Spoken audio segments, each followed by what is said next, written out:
ಅಂತ ಹೇಳ್ಕೊಂಡು ಎಲೆಕ್ಷನ್ಗೆ ಬರ್ತಾರೆ, ಎಲೆಕ್ಷನ್ ಅಲ್ಲಿ ವೋಟ್ ತಗೊಳ್ತಾರೆ, ಅಧಿಕಾರಕ್ಕೆ ಇರ್ತಾರೆ. ಅಧಿಕಾರಕ್ಕೆ ಆದ್ಮೇಲೆ ಅಹಿಂದಾನೂ ಇಲ್ಲ, ಪಹಿಂದಾನೂ ಇಲ್ಲ.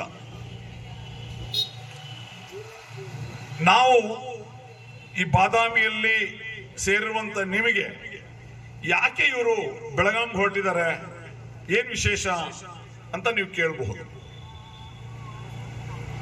ಬೆಳಗಾಂನಲ್ಲಿ ಈ ರಾಜ್ಯದ ಅಧಿವೇಶನ ನಡೀತಾ ಇದೆ, ಚಳಿಗಾಲದ ಅಧಿವೇಶನ.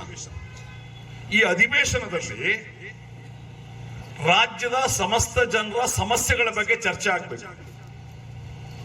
ರಾಜ್ಯದಲ್ಲಿ ಏನೆಲ್ಲ ಸಮಸ್ಯೆಗಳಿದೆ, ಆ ಸಮಸ್ಯೆಗಳಿಗೆ ಪರಿಹಾರ ಕಂಡುಕೊಳ್ಳುವ ಒಂದು ಕೇಂದ್ರ ಆಗಿರ್ತದೆ ಏನು ವಿಧಾನಸೌಧ ಅನ್ನುವಂಥದ್ದು, ಸುವರ್ಣ ವಿಧಾನಸೌಧ.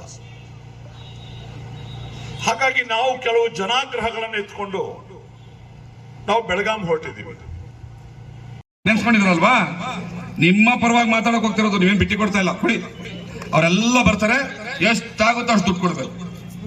ದುಡ್ಡು ಕೊಟ್ಟು ನಮ್ಮ ಹೋರಾಟಕ್ಕೆ ನೀವು ಬೆಂಬಲವಾಗಿ ನಿಲ್ಬೇಕು.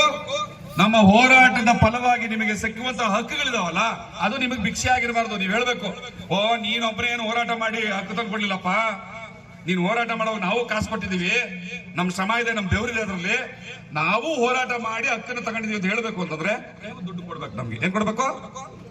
ದುಡ್ಡು ಕೊಡ್ಬೇಕು. ನಿಮ್ಮ ಮಕ್ಕಳ ಭವಿಷ್ಯಕ್ಕೋಸ್ಕರ ಕೊಡ್ಬೇಕು. ಹೌದಾ? ಹೌದಾ ಅಲ್ವಾ?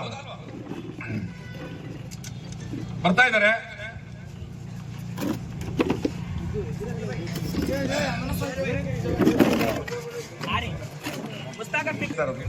ಹೌದಾ?